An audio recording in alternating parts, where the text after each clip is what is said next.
Panjenengan pernah haji atau tidak? Pernah umroh atau tidak? Mustahil Allah Subhanahu wa taala rela Masjidil Haram dan Masjid Nabawi diimami oleh iblis.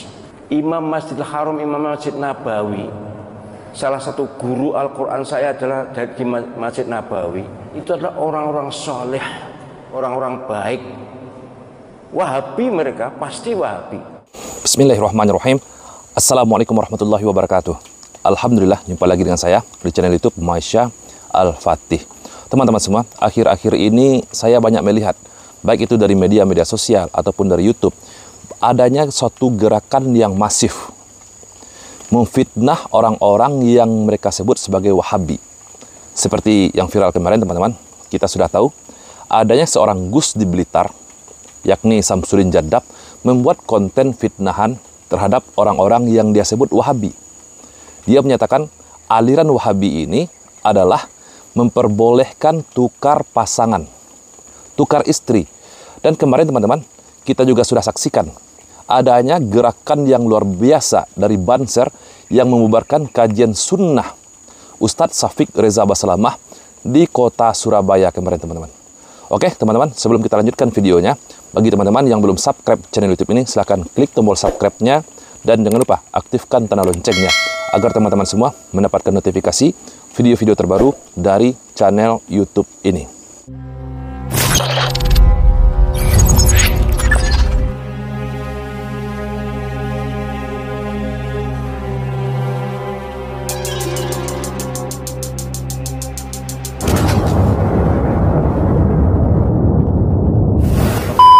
Di video kali ini, teman-teman, kita akan mendengarkan pernyataan ataupun pendapat dari seorang kiai besar, kiai dari Nahdlatul Ulama, dari Aswaja. Beliau adalah Profesor Dr. Kiai Haji Ahmad Zohro MA. Saya akan bacakan sedikit profil beliau. Beliau adalah salah seorang guru besar bidang ilmu fikih atau hukum Islam di Universitas Islam Negeri Sunan Ampel, Surabaya. Dan salah satu imam besar Masjid Nasional Al-Akbar. Jadi beliau ini bukanlah orang sembarangan, teman-teman. Selain itu, saat ini beliau juga diamanahi sebagai rektor. Rektor dari Universitas Pesantren Tinggi Darul Ulum, Jombang, serta Ketua IPIM atau Ikatan Persaudaraan Imam Masjid Seluruh Indonesia. Isu-isu Wahabi ini, teman-teman, seolah-olah menjadi momok yang menakutkan bagi masyarakat awam. Di-framing, sengaja di-framing bahwa orang-orang yang dituduh sebagai orang-orang Wahabi ini adalah orang-orang yang radikul, teman-teman. Bahkan, seperti di dalam videonya Samsudin Jadab kemarin, di-framing bahwa orang-orang Wahabi ini mereka tuduh adalah aliran sesat yang memperbolehkan tukar pasangan, tukar istri. Ini semuanya fitnah, teman-teman. Dan juga dikatakan bahwa orang-orang Wahabi ini adalah orang-orang yang tidak toleransi. Ini semuanya fitnah, sahabatku semua. Maka pada kesempatan kali ini kita akan dengarkan pernyataan langsung dari seorang kiai besar, yakni Kiai Haji atau Profesor Ahmad Zohro. Bagaimana pandangan beliau tentang orang-orang yang dituduh sebagai orang-orang Wahabi. Langsung saja, teman-teman, kita dengarkan pernyataan dari beliau. Sampai sekarang ini pun ada yang mencaci maki Wahabi, menganggap sesat Wahabi, menganggap Wahabi bukan ahlus sunnah. Betul sekali. Bahkan sampai sekarang ini ada yang menuduh bahwa Wahabi atau orang-orang yang mereka tuduh Wahabi ini bukanlah ahlus sunnah wal jamaah. Oke, kita lanjutkan. Sebagai muslim saya sangat keberatan. Saya bukan Wahabi, jelas bukan Wahabi, tapi tidak rela kalau saudara kita dicaci maki. Saudara kita Wahabi yang ada di Saudi Arabia dan sekitarnya itu adalah Wahabi yang ahlus sunnah. Sangat jelas sekali, teman-teman, pernyataan dari beliau. Orang-orang yang dituduh Wahabi ini adalah orang-orang yang berada di Saudi Arabia. Bahkan ustadz-ustadz yang belajar ke Saudi Arabia, yang pulang ke Indonesia, mereka dituduh sudah terkena paham Wahabi. Nah, dari penjelasan beliau, Kiai Haji Ahmad Zohro ini, teman-teman, beliau tidak rela jika tuduhan itu disematkan kepada orang-orang yang disebut sebagai Wahabi. Oke, kita lanjutkan. Kalau tidak sama dengan kita, tidak usah jauh-jauh. Bukan Wahabi, NU dengan Muhammadiyah pun banyak perbedaan. Tapi kan tidak boleh mencerca, tidak boleh mencela. Apalagi sekarang banyak muncul konten-konten fitnahan yang ditujukan kepada orang-orang yang disebut sebagai orang-orang Wahabi. Istilah Wahabi ini, sahabatku semua, pertama kali muncul itu dilontarkan oleh orang-orang Syiah. Dituduhkan kepada ulama-ulama yang berada di Saudi Arabia. Dan dituduhkan juga kepada ustadz-ustadz yang belajar ke Saudi Arabia. Orang-orang Syiah menuding bahwa itu adalah orang-orang Wahabi. Mereka firminglah bahwa orang-orang Wahabi ini adalah orang-orang yang radikul. Orang-orang yang tidak toleransi, orang-orang yang anti Pancasila, ataupun orang-orang yang ingin memberontak kepada negara. Na'udzubillah, jangankan memberontak kepada negara, demo saja itu haram hukumnya. Demo, teman-teman, demo melawan pemerintahan itu haram, diharamkan di dalam ajaran orang-orang yang disebut sebagai Wahabi tadi, teman-teman. Oke, kita lanjutkan lagi, teman-teman, videonya. Wahabi iblis, Wahabi sesat. Panjenengan pernah haji atau tidak? Pernah umroh atau tidak? Mustahil Allah Subhanahu wa taala rela Masjidil Haram dan Masjid Nabawi diimami oleh iblis. Betul sekali, teman-teman. Bahkan, teman-teman, ada juga yang memfarming bahwa Wahabi ini adalah iblis. Subhanallah. Wahabi ini adalah sesat, seperti apa yang disampaikan oleh Kiai Haji ini. Mustahil Allah Azza wa Jal mengizinkan Masjidil Haram, Makkah, Madinah itu diimami oleh iblis atau oleh orang-orang sesat. Itu sangat mustahil sekali, teman-teman. Kita lanjutkan lagi. Imam Masjidil Haram, Imam Masjid Nabawi, salah satu guru Al-Quran saya adalah dari Masjid Nabawi. Itu adalah orang-orang soleh, orang-orang baik. Wahabi mereka, pasti Wahabi. Mazhab akidahnya, tapi mazhab fikihnya Hambali. Jadi kalau mengatakan sesat, bahkan ada yang Wahabi itu ciptaan Yahudi. Na'udzubillah. Bahkan ada juga yang memfarming bahwa Wahabi ini adalah ciptaan Yahudi. Ini fitnah yang sangat keji, teman-teman. Na'udzubillah. Benci ya benci, tapi jangan ekspresif dan jangan keterlaluan. Panjenengan nanti akan malu di depan Allah SWT. Mustahil, sekali lagi, Masjidil Haram diimami oleh orang yang sesat. Mustahil. Betul sekali. Saya sangat menghargai pendapat dari beliau. Jika ada perbedaan, itu adalah suatu hal yang lumrah, teman-teman. Jangankan dengan orang-orang yang disebut dengan orang-orang Wahabi ini. Antara NU dengan Muhammadiyah sendiri, itu banyak sekali perbedaan. Tetapi, teman-teman, dari situlah kita harus bisa bertoleransi antar sesama kita. Kita semua adalah Islam. Umatnya Nabi kita, Nabi Muhammad SAW, baik itu NU, Muhammadiyah, ataupun orang-orang yang dituduhkan sebagai Wahabi tadi. Kita semua adalah umat yang satu. Jangan mau dibentur-benturkan. Coba teman-teman bayangkan, sesama orang kafir saja, mereka bisa bertoleransi. Gereja itu mereka jaga. Tempat-tempat ibadah orang-orang non-muslim itu dijaga. Tapi pengajian sesama orang Islam, hanya karena adanya perbedaan, dibubarkan. Itu di mana akal sehatnya?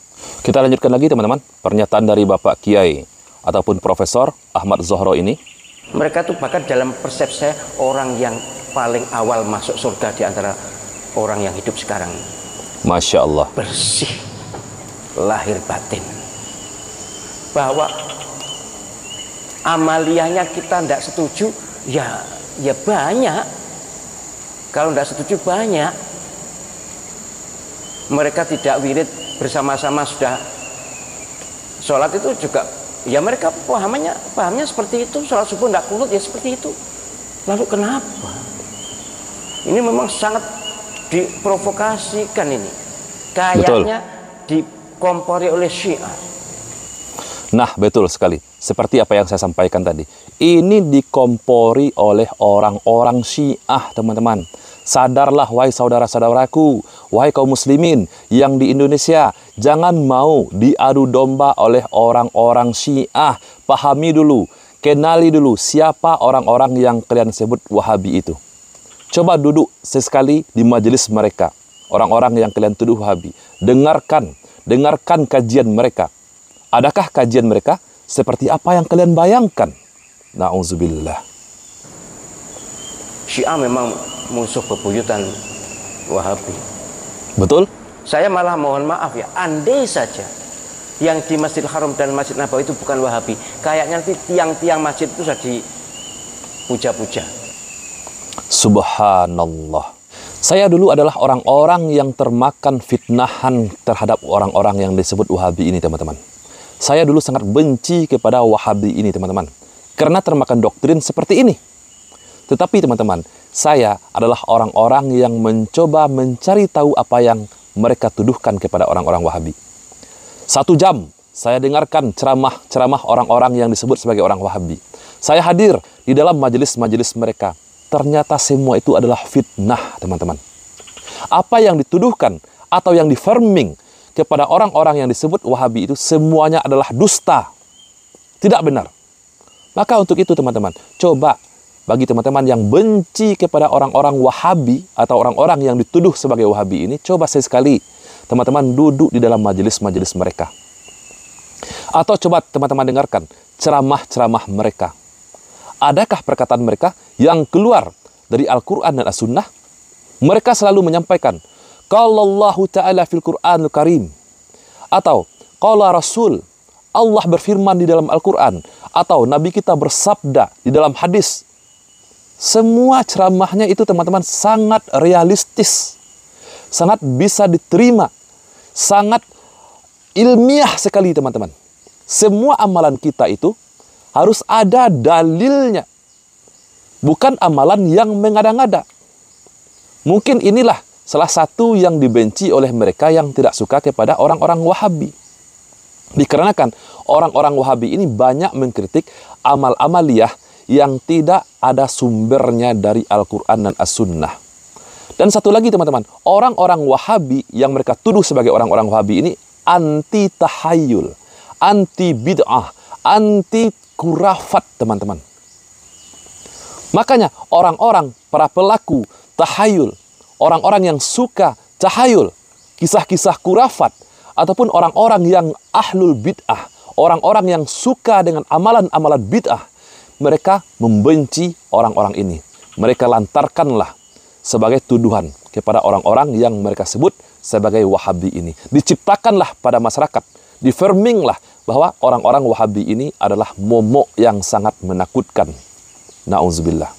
Jika seandainya tidak terima dengan ajaran-ajaran orang-orang yang disebut dengan orang-orang Wahabi ini, masih tidak terima, maka undang mereka. Lakukan diskusi ilmiah, bawa kitab. Ini lebih sangat terhormat, teman-teman. Menghargai perbedaan. Walaupun ada perbedaan, kalau memungkinkan, adakan diskusi ilmiah. Bawa kitab. Bukan dengan cara kekerasan. Bukan dengan cara membubarkan kajian mereka. Bukan dengan cara membuat konten-konten seperti yang dibuat oleh Samsudin Jadab kemarin. Memfitnah orang-orang yang mereka sebut Wahabi sebagai aliran sesat yang memperbolehkan menikah atau tukar pasangan dengan istri orang lain. Ini adalah cara-cara murahan. Kita ini adalah bangsa yang beradab. Kalau ada perbedaan, itu adalah hal yang wajar. Tidak terima dengan perbedaan, maka diskusi ilmiah. Undang ustadz-ustadz yang kalian tuduh sebagai orang-orang Wahabi tersebut. Jadi sekali lagi, teman-teman, bagi teman-teman yang pembenci orang-orang yang dituduhkan sebagai orang Wahabi ini, coba sekali-kali dengarkan ceramah mereka. Duduk di dalam majelis-majelis mereka. Adakah seperti yang dituduhkan kepada mereka pemahamannya?